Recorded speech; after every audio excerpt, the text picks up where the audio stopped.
في الجزء اللي فات وقفنا عند جان لما قدر يكشف مكان كيرا اللي اتحولت لدودة بعد ما طاقتها خلصت في معركتها ضد ايرين، وقبل ما جان يوصل لأرض المعركة قدر يشفي والد ووالدة ايرين بأثر ثمار الشباب الأبدية اللي لقاها في الضريح الأخير. وطبعا انت لو مش فاهم احنا بنقول ايه فأكيد انت ما شفتش الأجزاء اللي فاتت، ولو ما شفتهاش هو جزء واحد مجمع وآخر فيديو نزل على القناة. وقبل ما تروح تشوفه ده لو كنت عايز تشوفه يعني ما تطلعش إلا لما تصلي على سيدنا محمد، اللهم صل وسلم على سيدنا محمد عليه أفضل الصلاة والسلام، ومن بعدها روح شوفه وتعالى كمل معايا الأحداث. أما بقى لو انت من الناس اللي شافته يا ريت ما تنساش اللايك الجميل بتاعك وتشترك لو حابب تشوفني تاني، وتنزل تكتب لنا رايك في الكومنتات تحت. وبس كده يلا بينا على جزئنا. بيمسك جان الدوده في ايده والاتنين صحابه اللي وراه مش مصدقين ان كيرا اتحولت للشكل المقرف ده، وبعد ما بيخلصوا على الجنرال كيرا او اللي كانت جنرال سابق بيبلغ جان ايرين بانهم حاليا فازوا في المعركه. ده غير كمان ان هو عالج والدها ووالدتها. بتفرح جدا وبتقول له مش عارفه اعمل معاك ايه علشان ارد لك الجميل ده، فبيقول لها ما يصحش احنا بينا الكلام ده برضه. ومن بعد الصراع اللي حصل ما بين الأثرين بتاع ايرين وكيرا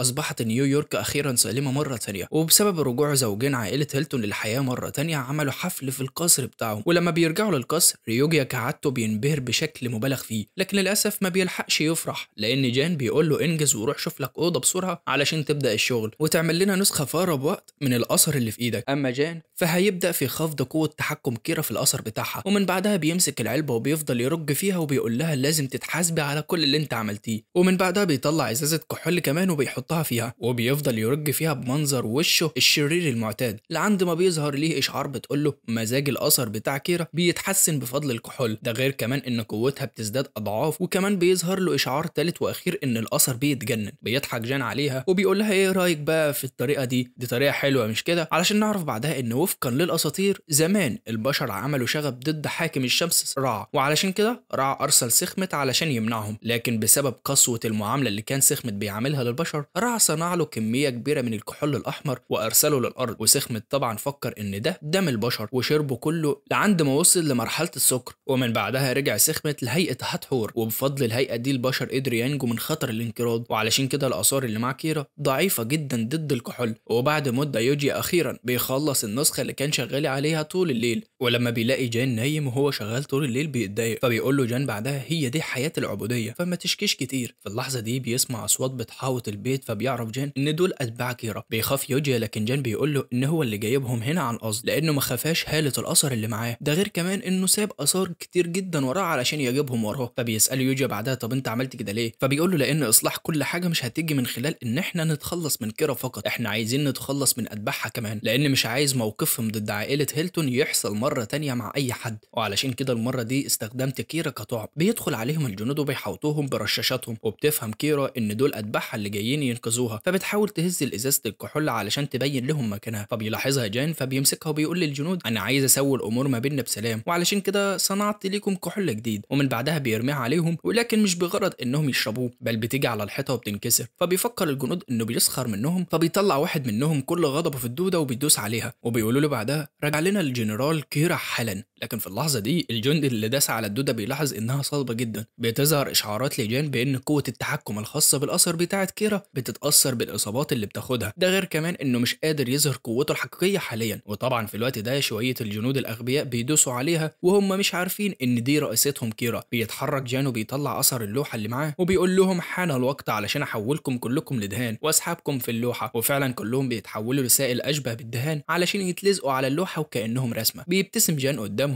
وبيقول لهم ايه شعوركم بقى وانتوا بتتعرضوا للهجوم من الاثر بتاعكم. في نفس الوقت ده كيرا بتكون جوه وفي كامل غضبها من شويه الاغبياء اللي عمالين بيدوسوا عليها من ساعتها، ومن بعدها بتمسكهم تطحنهم في اللوحه وبتقول لهم كل ده بسببكم يا اغبياء. وبعد ما بتخلص طحن في الرجاله بتقول لهم يلا بسرعه علشان ندور على النقطه السوداء اللي هتطلعنا من هنا. لكن جان بيلاحظهم فبيقول لهم انا بنصحكم انكم ما تدوروش كتير لكن حاولوا يعني لو كنتوا عايزين. وفعلا بعد لحظات بيلاقوا النقطه السوداء اللي هتطلعهم من اللوحه، ولكن يوجي بيمسك الفرشه وبيرسم لهم حاجه ناحيه النقطه السوداء اللي واقفين عندها. وفي اللحظه دي بتنصدم كيرا لما بتلاقي وحش اخطبوطي بيهجم عليهم، فبتجري بسرعه ناحيه النقطه السوداء علشان تطلع من اللوحه وبتسيب اتباعها وراها، ولكن لما بتقرب من النقطه بتختفي. فبيفهمها جان وبيقول لها انا قلت لك قبل كده انك ما تدورش كتير لانني عدلت شويه على اللوحه، ودلوقتي جه الوقت ان انا اسمع اجابات الاسئله اللي انا هسالها لك. وخلال الوقت ده جان خلى كيرا واتباعها يعانوا قدام الوحش بسبب اللي عملوه طول الفتره اللي فاتت، وفي النهايه انتهى بيهم الامر برضك بالتوسل ليه علشان يطلعهم من اللوحه. ده غير كمان انهم اعطوه المعلومات الخاصه الجيش الامريكي. بيمسك جان اللوحه وبيقول لهم ما عادش عندي حاجه اعملها معاكم. فبيصرخ عليه بيقولوا له ناوي تعمل فينا ايه يا مجنون؟ انت مش وعدتنا بالخروج لما نسلمك المعلومات؟ فبيقول لهم جان انتوا كنتوا متوقعين ان انا اسيبكم لما تعطوني المعلومات فعلا؟ لو كان ده ظنكم فيا فانا اسف، لان الامور هتخرج عن السيطره لو فضلتم عايشين. ومن بعدها بيحرق جان اللوحه بكل اللي فيها وهو بيودع الجنرال كيرا لاخر مره. وبكده دي بتكون نهايه اول واحده في خطته واول واحده من الملوك الاربعه. ومن بعدها مباشره وسائل الاعلام بتنشر اخبار ان الجنرال كيرا اللي كانت مركز الفضايح في الفتره الاخيره مفقوده حاليا هي واتباعها، ومتوقعين صعوبه في التحقيق لعدم تواجد اي دليل على موقعهم حاليا. وفي نفس الوقت ده جين قاعد على البحر في حفله عائله هيلتون، وبعد شويه بيروح يعرض عليهم شغل وبيقول لهم انا عندي شويه اثار حلوه بخطط ان انا ابيعها كادوات، زي مثلا نبته الشباب الابدي وشجره الشاي صاحبه الطعم والرائحه الطيبه. وبما ان عدد الاثار اللي معايا بيزداد مع استمراري في دخول الاضرحه، فانا شغلت عندي مدير ماهر جدا اللي هو ادوارد. وطبعا يا حمايه المستقبلي ما اخبيش عنك حاجه، هكون جاهز في الشغل بمجرد ما اخد الفلوس. وطبعا بما ان جان منقذهم فبيوافقوا على طول يساعدوه بالفلوس، وبيسالوا اول حاجه عن اسم لشركته. فبيقول له جان بعدها بفكر ان انا اسميها حاجه بسيطه كده زي الضريح مثلا. في اللحظه دي بيظهر الغراب وبيقول له يبدو كده انك مستمتع بنفسك جدا. وفي نفس وقت وصول الغراب بتظهر ايرين ومعاها الاثار وبتقول لجان الاثار كلها بتتصرف بغرابه، وحتى هي بترمي شنطه الاثار على الارض وبتفقد السيطره على قوتها. ولما بيتكلم الغراب وبيقول له شكلك كده كسبت شويه رفاق لنفسك من ساعه ما سبتك، فبيفهم جان ان الغراب ليه علاقه باللي بيحصل هنا. فبيهددوا جان انه لو ما بطلش اللي بيعمله مش هيشوفه مره تانية. ومن كتر الصدمه اللي العائله فيها بيسالوه هو ايه ده؟ فبيقول لهم جان ده بغبغان بس اسود شويه ومش متاكد بصراحه لعندي دلوقتي اذا كان ذكر ولا انثى. بيدخل في الموضوع على طول وبيسال الغراب انت جاي هنا لايه؟ فبيعرفوا بعدها الغراب بما انه اختار سكه حرامي الاثار وليس غاز الاضرحه، ففي اثار كتيره جدا بتستهدفه حاليا، ومن ضمن الاسباب اللي بيخلوهم يستهدفوه هي عدم قدرتهم في التحكم فيه، وده اكتر انواع البشر الاثار بتكرههم. وسبب وجود الغراب النهارده هو علشان يحذروا ان اغلب الاثار بدات في استهدافه، ومنهم قاده ما بين الاثار واللي قدروا يوقعوا الغراب قبل كده. وفي النهايه بيحذروا الغراب لان تحركات الاثار كانت مشبوهه في الفتره الاخيره، ومن دلوقتي الاضرحه اللي بتفوق التوقعات هتبدا في الظهور قريبا جدا. بيضحك جان وبيقول له اضرحه او ايا كان اللي هيظهر يقدروا يعملوا اللي هم عايزينه. فبيطير الغراب وهو متاكد ان جان ما خافش من تحذيراته بسبب ثقته العاليه في نفسه. وقبل ما يمشي بيرمي له اثار وبيقول له الاثار دي لقيتها وانا في طريقي لهنا فهعطيها لك بما اني مش محتاجها ومتاكد انها هتفيدك في يوم من الايام. بيظهر اشعار تاني لجان وبيعرفه بان الاثر ده هو يقطنه هيونج بو ونولبو ومن الرتبه اس، وما بيستخدمش الا لمره واحده بس، بمعنى اوضح انه ده اثر عامل زي الحظ. بيجي يوجيا بعدها من وراه وهو مصدوم كعادته وبيقول له هو ايه ده؟ فبيقول له جان بعدها ده الاثر اللي سابه لي الطائر قبل ما يمشي وربما يكون جواها كنوز. اللحظه دي يوجيا عينه بتنور وبيتحمس وبيقول له يلا نفتحها. فبيقول له جان اهدى ما تتحمسش قوي كده، لاننا لو فتحناها عشوائي وطلعت اليقطينه اللي احنا فتحناها هي هيونج بو هنلاقي جواها كنوز فعلا، اما بقى لو لقينا اليقطينه اللي احنا هنفتحها نولبو فهتحصل كارثه وهتكون كارثه من الرتبه اس، لان رتبه الاثر ده من الرتبه اس، وعلشان كده هيحتفظوا بيها لوقت لاحق بما انهم مش متحملين ان يحصل حاجه هنا. فبيطلع يوجيا المخزن بتاعهم الجديد اثر اللوحه اللي سرقوها من كيرا وبيحول الاثر بتاع اليقطينه لدهان وبيحتفظ بيها في اللوحه. بيفرح يوجيا جدا بالاثر بتاعهم الجديد وبيقول اخيرا مش هقلق ان انا اشتغل شيال شنط تقيله بعد كده. وبعد عودته مباشره من الحفله بيركز جان على بناء شركته بمساعده ادوارد. وفي يوم من الايام بتوصل لجان دعوه لحفله بيجتمع فيها كل مجموعات التنقيب عن الاضرحه، واصحاب الحفله دول هم رجال منظمه بندوره نفسها. ولكن المثير في ده كله هو الشخص اللي بعت الدعوه وهو الرئيس وون او تاي جيون. ولما بيطبق الورقه قدامهم بتساله ايرين هو انت مش هتروح ولا ايه؟ فبيقول لها اكيد مش هروح لانك ما تعرفيش ايه اللي هيحصل لو رحت الحفلات اللي زي دي. ومن ضمن كل الاسماء اللي موجوده في قائمه المدعوين جان بيركز على اسم واحد فقط من بينهم، والشخص ده على الرغم من انه كان مستخدم اثار الا انه كان مخالف لجان تماما في حياته السابقه، وهو الاسم السادس في القائمه اللي اسمه جوليان ميلر. وعلشان كده بيغير رايه وبيطلب منهم يجهزوا نفسهم علشان يروحوا الحفله. ومن جانب تاني بتوصل اخبار لشخص جديد ومتحمس لان جان وقع في الفخ بتاعه وقبل الدعوه بتاعه الحفله، وبنعرف بعدها ان ده هو السبب في مرض عائله هيلتون. ده غير كمان انه عارف ان جان عمل صوره لاثر فان كوخ مطابق ليه تماما اللي هو اساسا الاثر بتاعه لان هو اللي اعطاه لكيرا. ويبدو كده ان الاحداث من دلوقتي مش هتكون سهله. ولما الفريق بيوصل للقاعه ادوارد بيرحب بالكل ما عدا يوجيا، فبيزعله وبيقول له انت مش شايفني ولا ايه يا عم؟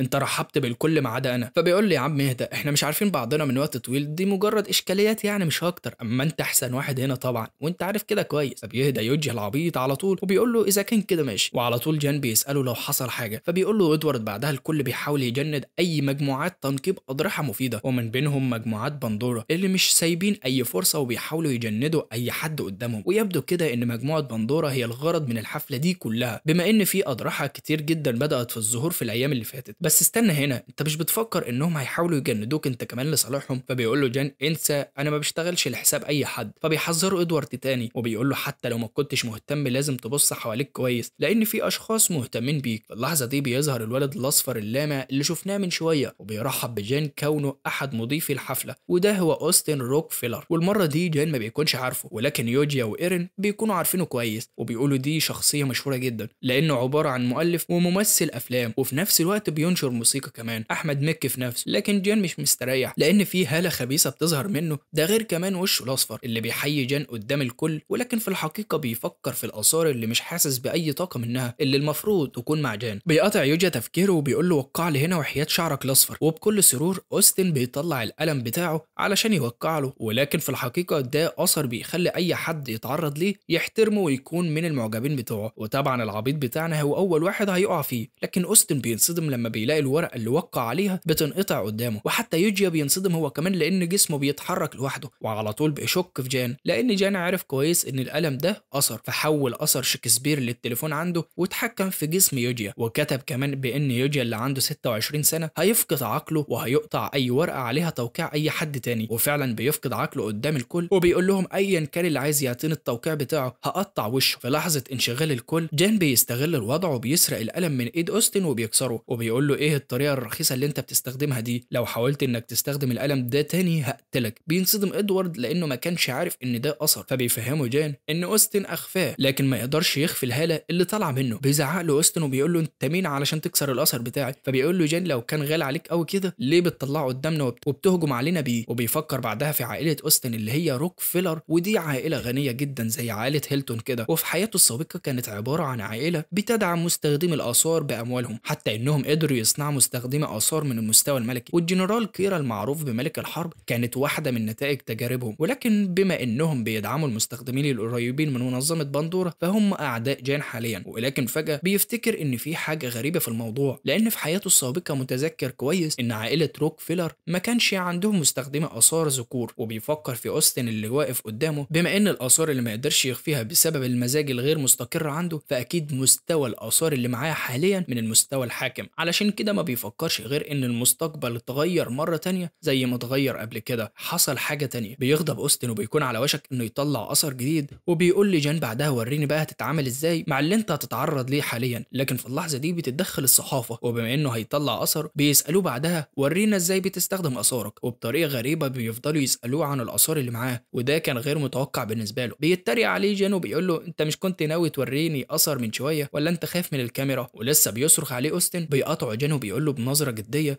انا فعلا عندي فضول شديد ان انا اعرف الاثر اللي انت كنت هتطلعه من شويه، ولا خايف تطلعه لانك ممكن تكون بتستخدمه في حاجات مشبوهه ما تقدرش تقول عليها قدام الكاميرا. وبعد ما جان بيخلص فتح في اوستن بيسمع صوت الشخص اللي جاي علشانه اخيرا، وهو بيوجه كلمته قدام الكل اللي هو جوليان ميلر. بيقول لنا جان بعدها ان ده شريك جان في حياته السابقه لما كان شغال عند الرئيس وون او تاي جيون او اسم تالت كده مش مهم دلوقتي. المهم بيكمل كلامه وبيقول لو اعتبرت نفس الايد اليمين للرئيس وون فهو كان الايد الشمال، وعنده اثر اسمه شوجي ليانج اللي بيخليه يقدر يعرف كل المعلومات عن الاضرحه والاثار زي جان بالضبط. والفريق اللي كان تحت سيطرته كان بيحط معلومات عن الاضرحه والاثار باشرافه طبعا، وجان اللي كان بينفذ المعلومات دي، ولكنهم كانوا دايما في صراع ضد بعض لانهم كانوا مختلفين دايما في اي مهمه بيقوموا بيها مع بعض. ودلوقتي المعلومات اللي الاثر بتاعه بيقدمها ما عادتش مغريه بالنسبه لجان، لان جان بيعوضها بسنوات الخبره اللي عنده من حياته السابقه وبمساعده الطائر الاسود الغراب يعني. لكن هو السبب في حضوره للحفله النهارده. وقبل ما يمشي بيعاند في اوستن اكتر وبيقول له همشي وحظ سعيد بقى في المقابله اللي قدامك، علشان نعرف بعدها ان جان جاي للحفله هنا علشان يوقف انضمام جوليان ميلر او اي حد من منظمه بندوره سابقا ينضم للرئيس وون باي طريقه. وعلى الرغم من انه مش عايز يضم لفريقه لكنه هيعمل اي حاجه ويعطله قبل ما ينضم للرئيس. ولكن في اللحظه دي بيشوف الصحافه وهي بتجري عليه علشان توثق لحظه انضمامه لفريق دي كي بي ام، وبيعرف ان الوقت اتاخر لان ميلر قرر اساسا الانضمام للرئيس وون الخبيث. بيتصل على ادوارد ويوجيا مباشره علشان يروحوا له، ومن بعدها الصحافه بتطلع تصريح غريب ان ميلر هيتبرع بمبلغ ضخم لدار الايتام احتفالا بيوم التوظيف بتاعه، وكمان ريتشارد هيتبرع برسمه من رسماته. فبيقول لهم مين اللي قال لكم الكلام ده، لانه اساسا ما عندوش خبر الموضوع ده. فبيقولوا له بعدها عدت فتره كبيره من اخر رسمه انت رسمتها، اكيد يعني هتتبرع بواحده جديده. ورغم انه اتحط في موقف مش حلو لانه اساسا محتال وعبيط وهبل، الا انه بيحاول يطلع منها. وبيقول لهم فهمتوا الموضوع غلط يا جماعه، لان ما عنديش وقت للرسم، لانه كل وقتي لمنظمه بندوره الجديده. بيدخل جان على الخط وبيقول له قول بقى انك ما بتعرفش ترسم وخلاص وما تتحججش بالوقت. بينصدم ريتشارد ولما بيلاقي جان قدامه، وبينصدم اكتر لما بيلاقي يوجيا اللي هو السبب في شهرته اساسا. بيدخل ميلر هو كمان على الخط وبيحاول يفهم قصد جان بانه ما بيعرفش يرسم. فبيعرفه بان في شائعات بان ريتشارد بينسخ رسومات شخص تاني، والصحافه فعلا بتاكد له على الكلام ده. في اللحظه دي بيتكلم يوجيا وبيقول له اثبت لنا بقى انك ما بتكذبش لو ما كنتش عايز حد يشك فيك. وبيطلع عن صمته اخيرا وبيعرف الكل ان هو سبب شهرته، وان ريتشارد هو اللي سرق كل لوحاته بالاثر بتاعه. جان بينبسط لان الصحافه اكيد مش هتسيب خبر زي ده يعدي بالساهل، ولازم هيكتبوا عنه، وخصوصا ان الاتنين مسكوا في بعض قدامهم كلهم. ولو ريتشارد ما طلعش بيسرق هيطلع عبيط وهبل بسبب الخناقه دي. بيستغل جان الوضع وبيروح لميلر وبيحذره بعدم التورط مع الرئيس وون، لانه بيستخدم اثر الغزو اللي بيسيطر بيه على الناس وبيجبرهم على طاعته، وربما هو نفسه يكون تحت سيطرته لانه وقع على عقد الانضمام لنقابته بسرعه. والدليل على كده غضب الرئيس وون لما بيسمع كلام جان. لكن ميلر بيبدا يشك في الرئيس وون لانه حس بهاله قويه جدا جايه منه. فبيشاور له وون على ادوارد وبيدبسه وبيقول له ممكن يثبت لك كلامي ان ما بستخدمش اي اثر على حد، وطبعا مش عارف ان هو شغال مع جان. لكن ادوارد بيصدمه وبيقول له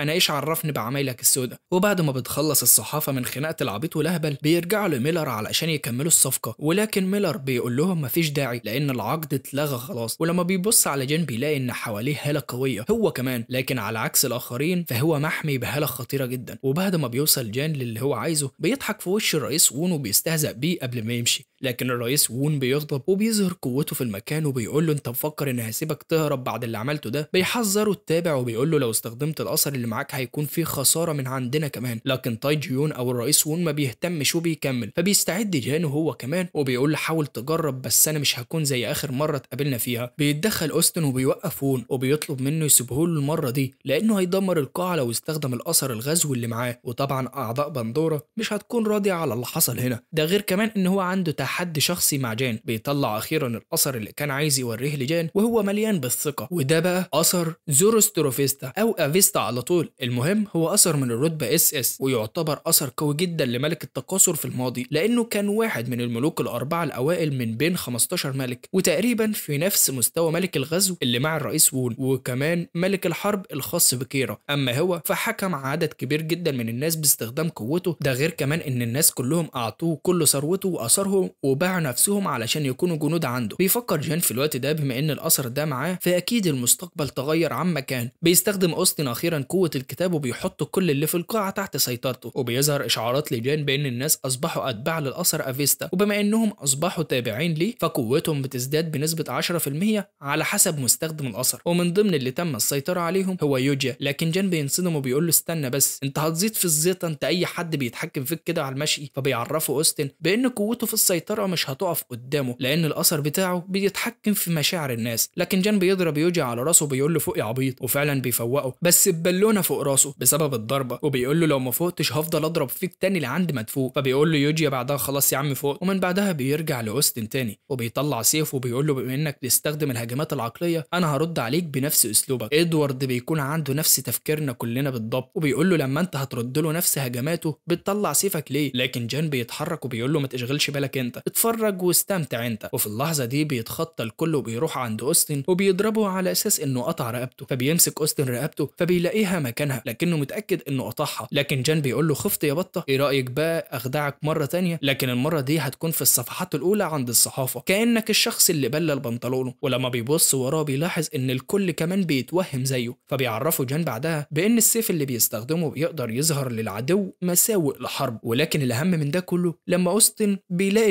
الكتاب بتاعه في ايد جان، وبيقول له انا هاخد ده علشان خطر عليك وممكن تعور به نفسك. ولما جان بيحاول السيطرة عليه بيظهر له اشعارات بعدها انه مش هيقدر عليه لان الاثر ليه مالك فعلا، وبالتالي لازم يخفض من قوة سيطرة الخصم اللي هو اوستن. بيقف اوستن وبيسحب الكتاب من ايد جان، لكن اثر الحبل بيطلع تلقائيا وبيلتف حوالين رقبته من غير ما جان يأمره. في اللحظة دي بيظهر اشعار تاني بان قوة الخصم بتتناقص. بينتهز جان الفرصة دي وبيؤمر اثر الحبل يخنقه اكتر علشان يقلل من سيطرته على الكتاب. وفعلا بعد ما بيحس الكتاب ان قوة الملك بتاعته بتنخفض بيفسخ التعاقد ما بينهم. في اللحظة دي بيفرض جان سيطرته على الكتاب، وفعلا الكتاب بدأ يضعف قدام قوة جان، لكن اوستن بيظهر قوته الحقيقية في السيطرة وبيسيطر على الحبل وبيطلب منه يخنق جان. لكن فجأة كده الحبل بيرجع يخنقه تاني. بتتدخل تابعة اوستن اخيرا وبتقطع الحبل، لكن في الوقت ده جان بيكون خلص سيطرته على الكتاب وبيسيبهم وبيمشي. فبتحاول تابعة اوستن اللي اسمها بيلا توقفه، فبيرمي لها جان في وشها قنبلة دخان وبيقول لها ما عنديش وقت اضيعه معاكم. ولكن قبل ما يمشي بيروح لميلر وبياخده معاه هو كمان علشان يهربوا سوا. واثناء ما يوجيا بيخلص في الرسمه اللي هيهربوا بيها بيسالوا جان عن اخته الصغيره، فبينصدم ميلر وبيساله انت عرفت ازاي؟ فبيقول له جان من الاخبار اللي بتنتشر بسرعه الايام دي، ايه رايك بقى ان انا اساعدك في العثور عليها؟ في نفس اللحظه دي جان بيفكر وبيقول لنا بان هو ده السبب اللي خلى ميلر يجي لعند هنا وكمان يشتغل عند الرئيس هون. لكن ميلر بيقول له شكرا ليك لان لقيتها من زمان لكنها ماتت قدامي بعد فتره قصيره من ساعه ما لقيتها. في نفس اللحظه دي بيقاطعهم يوجيا لانه تقريبا خلص. لكن جان في الوقت ده كان بيفكر في موت اخت ميلر اللي كان ممكن يستغلها ويلاقيها وياخد بدلها الاثر بتاع ميلر، بما انه اساسا كان يعرف مكانها في حياته السابقه. ولكن للاسف خطته المره دي اتدمرت، وبعد ما بيهربوا كلهم بيسيبهم وبيمشي. ولما يوجيا بيلاحظ علامات الغضب على جان بيساله انت تعرفه؟ فبيقول له حاجه زي كده. ولهنا تنتهي حلقتنا لهذا اليوم. اتمنى يكون الجزء عجبكم. لو عجبكم ما تنسوش تعملوا باللايك وتشترك في القناه لو انت مش مشترك، ده لو حابب تشوفنا تاني يعني، والتعليق الجميل بتاعك. وما تنساش تدعي لاهلك وحبايبك في فلسطين. وبس كده، اشوفكم في اجزاء تانية جديد على خير ان شاء الله. اقعدوا بالعافيه.